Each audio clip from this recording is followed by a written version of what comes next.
मेरी पत्नी की पहली रात थी। उस समय उसका देवर उसके पति के बजाय उसके कमरे में आया और उसकी बहन के कमरे में उसका पति था, लेकिन वे मामले को नज़रअंदाज कर रहे थे क्योंकि वह चाहते थे कि मैं अपनी बहन की तरह एक अच्छे परिवार में जाऊं। साथ ही जब से मेरी बड़ी बहन सगाई के बारे में बात करने आई थी, वे चुप रहे। लड़का और परिवार मुझे देखने गए। उसके जाने के बाद मैंने कहा कि मैं सिर्फ निखिल को पसंद करती हूँ, लेकिन कोई मुझ पर विश्वास करने को तैयार नहीं था। मेरा परिवार मुझे समझाता था कि निखिल से शादी करने से तुम्हें सुखी जीवन नहीं मिलेगा। मैं तुम्हारी बहन के साथ यहीं रहूँगा। मैंने निखिल के परिवार को अपने घर भेज दिया, लेकिन मेरी बहन ने मुझसे कहा कि मेरा परिवार मेरी बात सुनने को तैयार नहीं है। निखिल एक अच्छा लड़का था।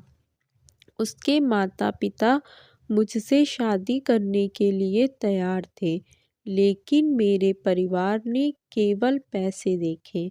उन्होंने मेरी एक भी नहीं सुनी और मेरी शादी आकाश के साथ खत्म हो गई।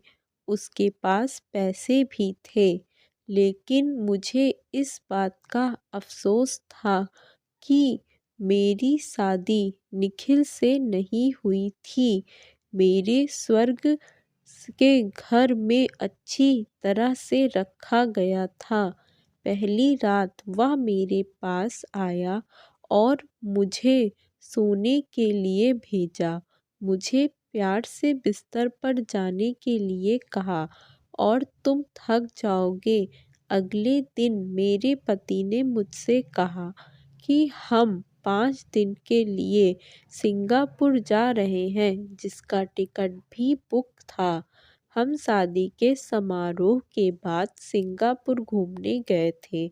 मुझे लगा कि मैंने आकाश से शादी करके कुछ गलत नहीं किया। जब मैं वहाँ गया और ताज़ा बाहर आया और तो आकाश ने मुझे रात में खाने के लिए जाने के लिए कहा। जब हम नीचे भोज के लिए पहुँचे तो मेरी बहन और मेरा साला हमारा इंतज़ार कर रहे थे।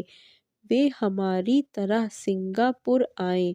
मुझे अपने देवर को देखकर दुख हुआ और अपनी बहन के लिए खेद हुआ, लेकिन वह भी बदल गया था। जब आकाश और मैं पूरे दिन वापस आए तो हमारा पूरा कमरा गुलाबों से सजा गया था। हम एक जोड़े थे, इसलिए हमारे लिए यह पहले से ही व्यवस्थित था। हम शाम को कमरे में गए और जब हम कपड़े बदल रहे थे तो आकाश ने कमरे की लाइट बंद कर दी। तो बंद रोशनी में भी बहुत धीमी रोशनी कमरे को रोशन कर रही थी। आकाश ने मेरी आंखों पर पट्टी बांधी और हम साथ में मस्ती कर रहे थे।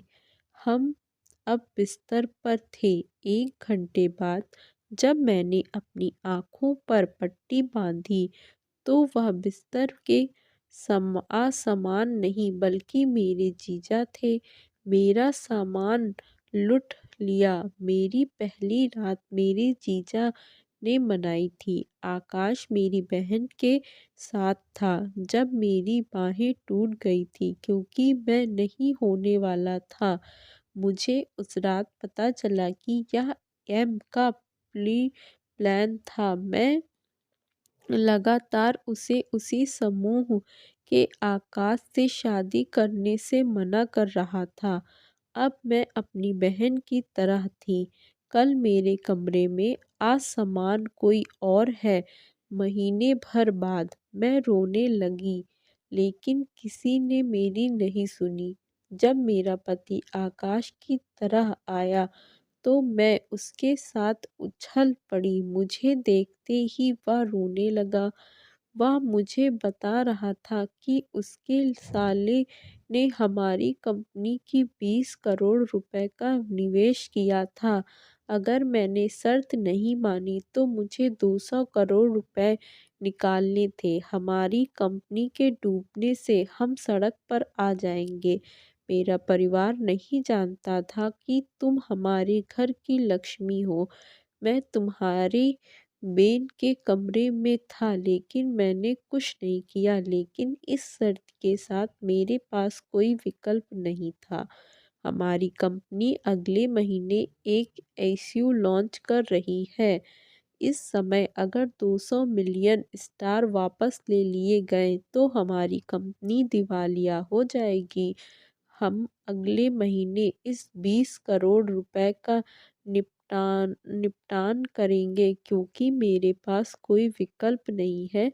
लेकिन मैंने अपना धोखा आपको धोखा दिया है, लेकिन मैं वादा करता हूँ कि ऐसा कभी नहीं होगा। वो रात और आज भी मैं और असमान सुख खुश है। मैं कभी किसी की रूप गर्ल नहीं रही। मेरे पति मेरे साथ बहुत अच्छा व्यवहार करते हैं। मैं अब माँ बनने जा रही हूँ। मेरे बहनोई ने बाद में कई प्रयास किए लेकिन आकाश ने इसे स्पष्ट नहीं किया कि और सीधे पुलिस से शिकायत दर्ज कराने की धमकी दी। मेरे पति ने उस दिन कैमरा ऑन किया। मेरे देवर ने मुझे उस दिन भी से कभी अपने सामने नहीं देखा जब से वह कैमरे पर थे, क्योंकि वह यह भी जानता था कि बाजार में उसकी प्रतिष्ठा धूमिल हो जाएगी। भले ही मैं निखिल से शादी न करूं, यह गारंटी है कि मुझे अपनी पहली रात के बाद ऐसा जीवन कभी नहीं मिलेगा। मेरी बहन मेरे साथ बुरा करना चाहती थी, लेकिन भगवान ने मेरे लिए अच्छी चीज़ें लिखी, इसीलिए मेरे साथ अच्छी चीज़ें हुई।